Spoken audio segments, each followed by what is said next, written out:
आज की सुबह आप किसी से मिलने से पहले प्रभु से मिलो। आज किसी को देखने से पहले प्रभु को देखो।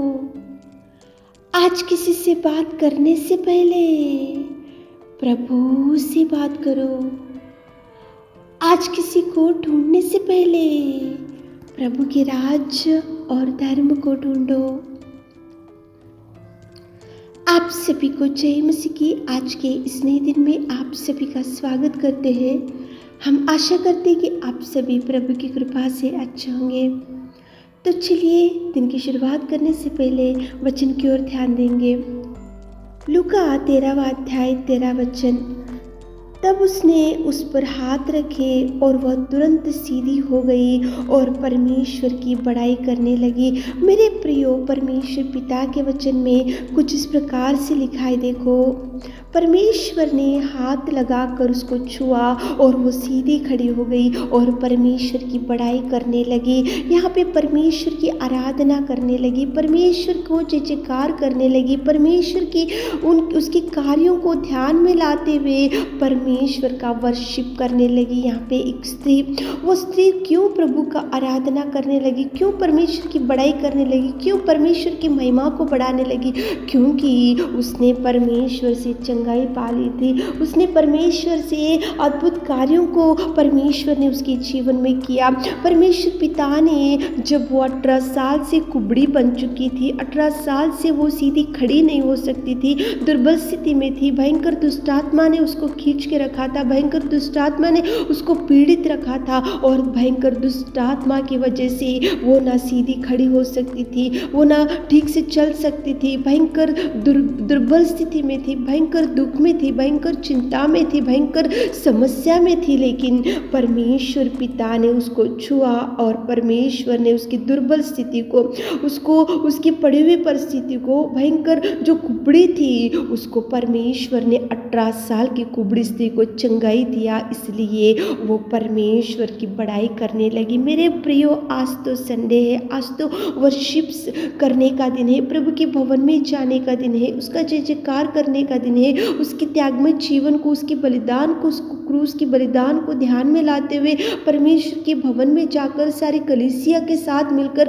उसकी आराधना करते हुए, उसकी महिमा को बढ़ाते हुए उसका वर्शिप करने का दिन है। तो परमेश्वर के भवन में जाने से पहले आप एक बार सोचो, परमेश्वर से कौन से उपकारों को आपने ले लिया, कौन से उपकारों को प्रभु ने आपके जीवन में, आपकी पत्नी के जीवन में, आपके पति के जीवन में, आपके बच्चों के जीवन में, आपके परिवार में, और कौन सी दुर्बल स्थिति में आप पड़े हुए थे, कौन सी गंदगी में आप पड़े हुए थे, कौन सी कीचड़ में आप पड़े हुए थे, कौन सी पापमय जीवन में आप जी रहे थे, तो कौन सी परिस्थिति में परमेश्वर पिता ने आपको उठाया, आपको शुद्ध किया, आपको धोया, आपको चंगाई दिया और आपको भी दुर्बल स्थिति में से प्रभु ने उठाया। वो एक बार ध्यान में लाते हुए, वो एक बार याद करते हुए, वो एक बार घर में जब रहते तभी याद करते हुए, जब जाकर उसकी बड़ाई करो, जब जाकर उसकी आराधना करो, जब जाकर परमेश्वर के भवन में जाकर जय जयकार करो। मेरे प्रियो, वो 18 साल की कुबड़ी स्त्री ने परमेश्वर के अद्भुत कार्यों को नहीं भूली। वो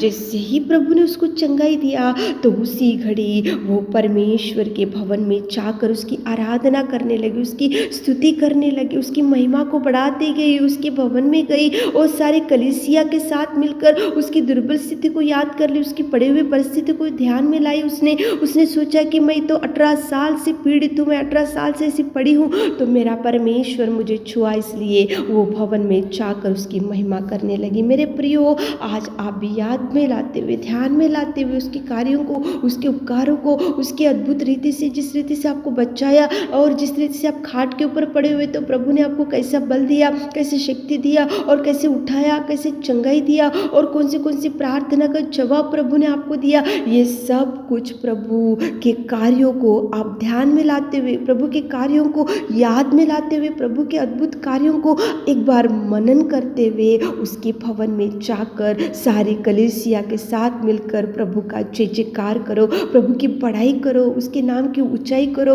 उसके नाम की स्तुति बढ़ाओ, उसके कार्यों को ध्यान में लाते हुए सारे परिवार के साथ मिलकर आज आराधना में जाओ। मेरे प्रियो, आज तो प्रभु का दिन है तो प्रभु को दो। प्रभु ने बोला 6 दिन काम करना चाहिए और 7वां दिन पवित्र है। आज संडे, आज प्रभु का दिन प्रभु को दो। प्रभु के दिन को चोरी मत करो, प्रभु के दिन में कुछ फंक्शंस को मत जाओ, प्रभु के दिन में आज कुछ काम को मत रखो। प्रभु के दिन, प्रभु का समय प्रभु को दो, प्रभु का दिन प्रभु को दो। प्रभु की आराधना करते हुए आज सबको, सब सारे परिवार के साथ मिलकर उसके भवन में जाकर उसका वर्शिप करो। देखो प्रभु आपको कितना ब्लेस करेगा। एक बार याद कर लो कौन से कार्यों को प्रभु आपके जीवन में किया है। याद करते हुए सारे परिवार के साथ मिलकर उसके नाम की बड़ाई करते हुए, उसके नाम की ऊंचाई करते हुए, जय जयकार करते हुए, जैसे वो कुबड़ी स्त्री ने प्रभु की महिमा बढ़ाई, प्रभु की ऊंचाई की, प्रभु के कार्यों को ध्यान में लाते हुए वो भवन में जाकर महिमा करते गई। इसलिए आप भी परमेश्वर के भवन में जाकर प्रार्थना करते हुए आज संडे के दिन की शुरुआत करो, ताकि प्रभु उसके भवन में जाते हुए आज प्रभु की आराधना करते हुए आज दिन की शुरुआत करो, ताकि प्रभु आपको ब्लेस कर सके। आमीन।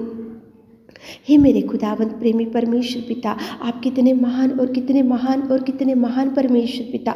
आज की सुंदर सुबह के लिए आपको धन्यवाद देते पिता परमेश्वर। आपने कितना सुंदर बात किया पिताजी। वो कुबड़ी स्त्री को आपने चंगाई दिया, उसी घड़ी वो जाकर आपकी महिमा करने लगी, आपकी बड़ाई करने लगी। मेरे पिता धन्यवाद देते। हमारे प्रिय भाई बहन लोग भी आज सारे परिवार के साथ मिलकर आपके वर्शिप करना चाहिए, भवन में जाना चाहिए पिताजी। आप सारे कलीसिया के साथ मिलकर आपकी आराधना करना चाहिए। मेरे पिता धन्यवाद देते सारे कलीसिया को पिता, सारे जो आज इस प्रार्थना में बैठे हुए पिता, सारे परिवार को पिता आराधना के लिए आप तैयारी कीजिए पिता परमेश्वर। आपके किसी उपकार को ना भूलते हुए, आपके कार्यों को ना भूलते हुए, आपके हर त्यागमय जीवन को, आपके उस बलिदान को, आपके उस क्रूस की पिता, आपने जिस पवित्र लहू को जैसे बहाया उसको ध्यान में लाते हुए, जय जयकार करते हुए सारे भाई बहन लोग आराधना में जाने के लिए पिता परमेश्वर तैयारी कीजिए। दिन भर के सारे आशीषों से हमारे प्रिय भाई बहनों को भर दीजिए। छोटी सी प्रार्थना आपकी मीठी और मधुर नाम से मांगते खुदा, आमीन।